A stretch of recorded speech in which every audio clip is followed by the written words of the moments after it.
రాముడు దేవుడని రామాయణాన్ని చదవకండి, రాముడు దేవుడు అని రామాయణాన్ని వినకండి. నేను మీతో మనవి చేశాను, శ్రీ మహావిష్ణువు యొక్క దశావతారములలో దైవత్వాన్ని ప్రకటించినట్లుగా ప్రకటించని ఏకైక అవతారము రామావతారం.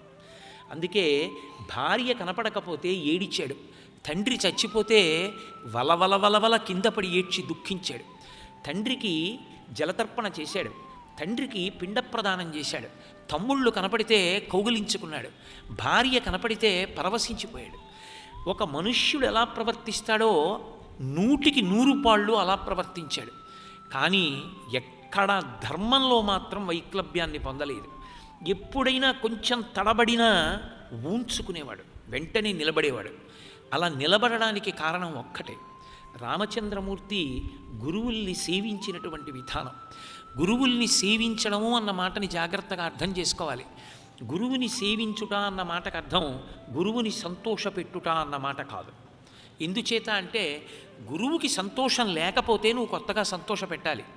ఆయన సంతోషము లేనివాడు కాడు, ఆయన నిత్య సంతోషి. ఆయన్ని గురించి యోగరతోవా భోగరతోవా సంగరతోవా సంగవిహీన యస్య బ్రహ్మణి రమతే చిత్తం నందతి నందతి నందత్యైవ అంటారు భజగోవిందంలో. ఏది ఉన్నా ఏది లేకపోయినా బ్రహ్మమునందు రమించిపోతూ ఉంటాడు, అంత సంతోషంతో ఉంటాడు. అలా ఉండగలిగినటువంటి గురువుకి కొత్తగా సంతోష పెట్టడానికి మనం ఇవ్వగలిగినది ఉండదు. కానీ గురువుకి ఇవ్వగలిగినటువంటిది ఒక్కటే, గురువు చెప్పినటువంటి మాటల్ని ఒడిసి పట్టుకోవాలి.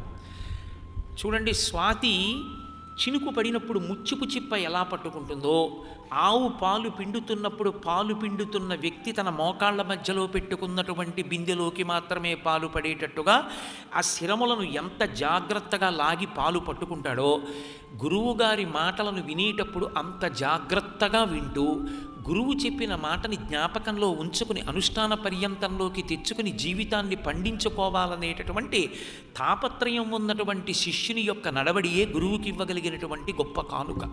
అంతకు మించి గురువుకి కానుక ఉండదు. రెండవ పార్శ్వం ఏదైనా ఉంటే ఒక్కటే. భగవాన్ రమణుల్ని ఒక వ్యక్తి వచ్చి అడిగాడు, మీరు గోచి పెట్టుకుంటారు, మీరు ఎక్కడికి వెళ్ళరు, అరుణాచలం కొండ మీద కూర్చుంటారు, ఏమిటి ప్రయోజనం మీ వలన ప్రపంచానికి అని అడిగాడు. రమణులు అన్నారు, నా వలననే కాదు, లోకంలో ఎప్పుడైనా ఒక గురువు శరీరంతో ఉండడమే ప్రయోజనం. గురువు శరీరంతో ఉన్నాడు కనుక మాట్లాడతాడు. ఎప్పటికైనా గురువు నోరు విప్పి మాట్లాడిన మాట అజ్ఞానం అనేటటువంటి చీకటిని తొలగొడుతుంది.